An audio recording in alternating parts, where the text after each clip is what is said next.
Supreme কোর্টে প্রবল চাপে রাজ্য। আজ উঠতে চলেছে ডিএ মামলার ফাইনাল শুনানি এবং শুনানির শুরুতেই কিন্তু রাজ্য যে বিষয়টা নিয়ে ঝাঁপিয়ে পড়তে চলেছে ডিএ আটকাতে, তা কিন্তু এক প্রকার বিস্ফোরক। রাজ্যের যুক্তি পাল্টা যুক্তি রীতিমতো সরগরম হতে চলেছে জাস্টিস কারোলের এজলাস। প্রথমেই কিন্তু হ্যাস্তন্যস্ত হতে চলেছে কেন 25% বকেয়া ডিএ মেটানো হয়নি, সুপ্রিম কোর্টের নির্দেশ কেন মানা হলো না। রাজ্য তার যুক্তিও কিন্তু খারাপ হয়েছে আর্থিক বিপর্যয়। রাজ্যের আর্থিক পরিস্থিতি এতটাই খারাপ যে রাজ্য ডিএ মেটাতে পারেনি এবং বাজেটে যেহেতু বরাদ্দ নেই তাই ডিএ মেটাতে পারছে না। কিন্তু রাজ্যের সরকারি কর্মচারীরাও তারা কোমর বেঁধে মাঠে নামছে। সংগ্রামী যৌথ মঞ্চ দেশের দুধে এক আইনজীবীকে, বিশিষ্ট আইনজীবীকে এই ডিএ মামলার সাথে যুক্ত করেছেন। এমনকি confederation of state government employees থেকে শুরু করে ইউনিটি ফোরাম, বিকাশ রঞ্জন ভট্টাচার্য থেকে শুরু করে তার সাথে সাথে ফেরদৌস শামীমরাও কিন্তু আজ যৌথভাবে রাজ্যের সরকারি কর্মচারীদের জন্য ঝাঁপিয়ে পড়তে চলেছেন। সুপ্রিম কোর্টে জোরালোভাবে দাবি তুলতে চলেছেন বকেয়া ডিএ মেটাতেই হবে। তার মধ্যেই কিন্তু রাজ্য পাল্টা যা যুক্তি খাড়া করেছে ডিএ আটকাতে, তা সামনে আসতেই কিন্তু তোলপাড়। রাজ্যের আইনজীবী অভিষেক মনু সিংভি আরো একাধিক বিশিষ্ট আইনজীবীকে, দেশের একেবারে প্রথম সারির আইনজীবীকে লড়ালো হতে পারে এই ডিএ মামলা আটকাতে। এবং রাজ্যের বিরুদ্ধে যে নির্দেশ ছিল 25% বকেয়া ডিএ মিটিয়ে দেওয়ার, রাজ্যের আপত্তি ছিল 50% মেটাতে, কিন্তু 25% মেটায়নি রাজ্য। সেটা নিয়ে কিন্তু উঠে গেছে বড় সড় প্রশ্ন।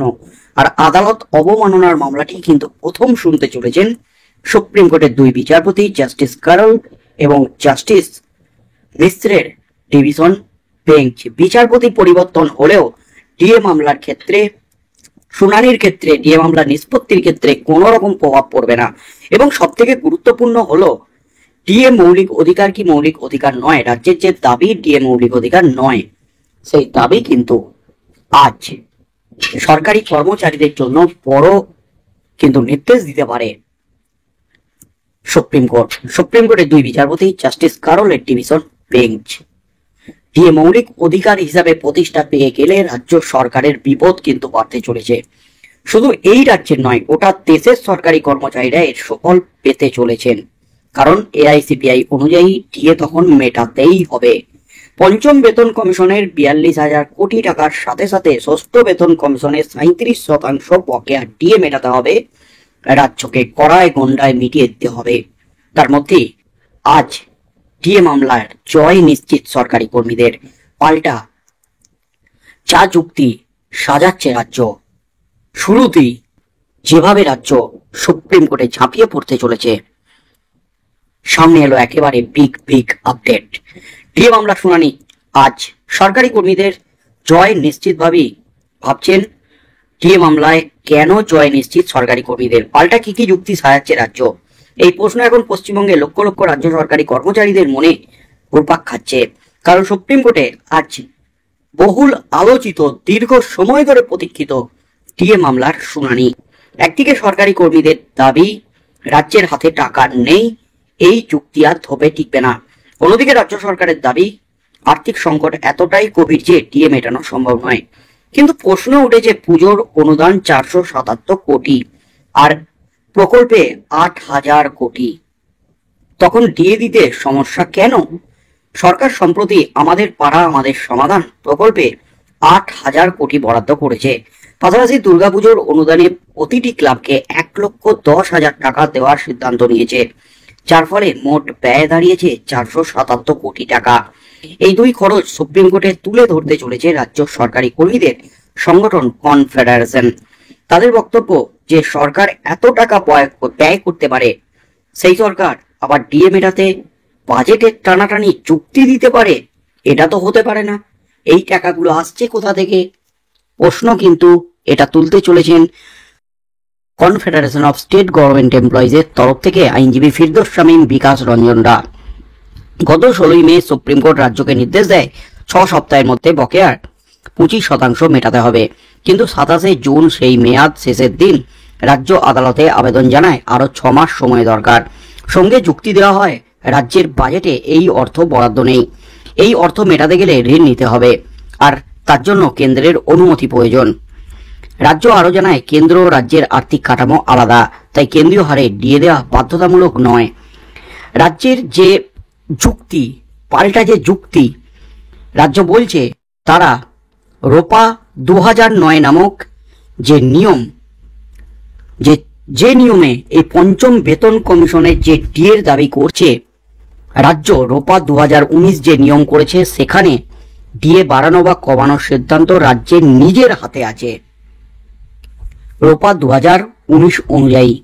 কিন্তু রোপা 2009 অনুযায়ী তৎকালীন সরকার, বামফ্রন্ট সরকার, কফিনের শেষ পেরেকটা কিন্তু পুঁতে দিয়ে গেছে, ডিএ কে মৌলিক অধিকার হিসাবে লিপিবদ্ধ করে গেছে। যেহেতু পঞ্চম বেতন কমিশন রোপা 2009 অনুসারে, তাই রাজ্যের এই যুক্তিও ধোপে টিকবে বলে মনে হচ্ছে না ওয়াকিবহল মহলের তরফ থেকে। এবং তার সাথে সাথে রাজ্য যেটা বলছে, কেন্দ্র যে হারে ডিএ দেয় তা রাজ্যের জন্য বাধ্যতামূলক নয় রোপা 2019 অনুযায়ী। সেই সঙ্গে রাজ্যের বক্তব্য, তারা সরকারি সাহায্যপ্রাপ্ত প্রতিষ্ঠান, স্থানীয় প্রশাসন, স্কুল, কলেজ ও পেনশনভোগীদেরও ডিএ দেয়। অন্য অনেক রাজ্যের তুলনায় এ রাজ্যের কর্মীদের বেশি ছুটি এবং স্বাস্থ্য ভাতা দেওয়া হয়, যা মুদ্রাস্ফীতির চাপ সামাল দিতে সাহায্য করে। কিন্তু মোট বকেয়া কত? সরকারি হিসেবে প্রায় 40,000 কোটি টাকারও বেশি। সুপ্রিম কোর্টে রাজ্য জানিয়েছে কেবল রাজ্য সরকারি কর্মীদের বকেয়া ডিএর পরিমাণ 11,890 কোটি টাকা, পেনশন প্রাপকদের জন্য বকেয়া 11,611 কোটি টাকা এবং শিক্ষক, পুরসভা এবং পঞ্চায়েত কর্মীদের পাওনা 18,369 কোটি টাকারও বেশি।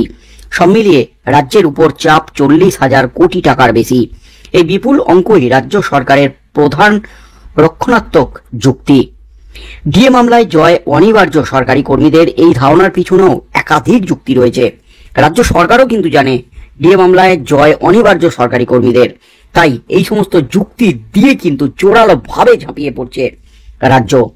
যখন একদিকে উৎসব উপলক্ষে হাজার হাজার কোটি টাকা ব্যয় হচ্ছে, তখন কর্মীদের ন্যায্য পাওনা দেওয়া নিয়ে আর্থিক সংকটের যুক্তি অনেকের কাছেই গ্রহণযোগ্য নয়। কর্মীদের মতে রাজ্যের এই আইনি লড়াই কেবল সময় ক্ষেপণ মাত্র। বর্তমানে পশ্চিমবঙ্গের সরকারি কর্মীরা পান 18% হারে ডিএ। এই হার কিছুদিন আগে 14% থেকে বাড়িয়ে করা হয়েছিল 18%। কিন্তু তবুও কেন্দ্রীয় সরকারি কর্মীদের তুলনায় এ রাজ্যের সরকারি কর্মচারীদের ষষ্ঠ বেতন কমিশন এবং সপ্তম বেতন কমিশনের মধ্যে যে ডিএর ফারাক তা রয়েছে 37%। কারণ কেন্দ্রীয় সরকারি কর্মচারীরা বর্তমানে বেতন পান, ডিএ পান 55% হারে। আজ সুপ্রিম কোর্টে বিচারপতি সঞ্জয় কারোল এবং বিচারপতি প্রশান্ত কুমার মিশ্রের বেঞ্চে এই মামলার শুনানি। প্রশ্ন একটাই, রাজ্য কি আরো সময় পাবে, নাকি সুপ্রিম কোর্ট আগের মতোই কড়া অবস্থান নিয়ে বলবে বকেয়া মেটাতেই হবে? শুনানির শেষ মুহূর্তে কি হতে চলেছে? রাজ্যকে কি নির্দেশ দেয় সুপ্রিম কোর্ট? রাজ্য যে সমস্ত যুক্তি খাড়া করেছে সেগুলি একেবারে অযৌক্তিক এবং হাস্যকর, এমনই দাবি করেছেন আইনজীবী ফিরদৌস শামীম। তাই রাজ্যের এই যুক্তির ধোপে টেকে কিনা শেষ পর্যন্ত, এবং রাজ্যের যুক্তির পাল্টা যুক্তিও কিন্তু সাজাতে চলেছেন রাজ্যের সরকারি কর্মচারীরা। যেখানে পুজো অনুদান ক্লাবকে কোটি কোটি টাকা দিচ্ছে, 477 কোটি টাকা, পাড়ায় সমাধানে 8,000 কোটি টাকারও বেশি, সেখানে সরকারি কর্মচারীদের ডিএ মেটাতে টাকা নাই, এটা মানতে পারছে না রাজ্যের সরকারি কর্মচারীরা। এই সমস্ত তথ্য তুলে ধরে কিন্তু রাজ্যের বিরুদ্ধে রীতিমতো ঝাঁপিয়ে পড়তে চলেছেন রাজ্য সরকারি কর্মচারীরা। তাই যুক্তি পাল্টা যুক্তি, আক্রমণ পাল্টা আক্রমণের সরগরম হতে চলেছে একেবারে সুপ্রিম কোর্টে বিচারপতি জাস্টিস কারোলের ডিভিশন বেঞ্চ। কি হতে চলেছে শেষ পর্যন্ত? বন্ধুরা কি বলবেন? সুপ্রিম কোর্ট কি কড়া অবস্থান নেবে আগের মতোই, নাকি রাজ্যকে আবারও সময় দেবে? আপনাদের মতামত অবশ্যই আমাদের কমেন্ট বক্সে কমেন্ট করে জানান। শেষ পর্যন্ত কি নির্দেশ দেন জাস্টিস কারোলের ডিভিশন বেঞ্চ, সেদিকে চোখ থাকবে গোটা রাজ্যের।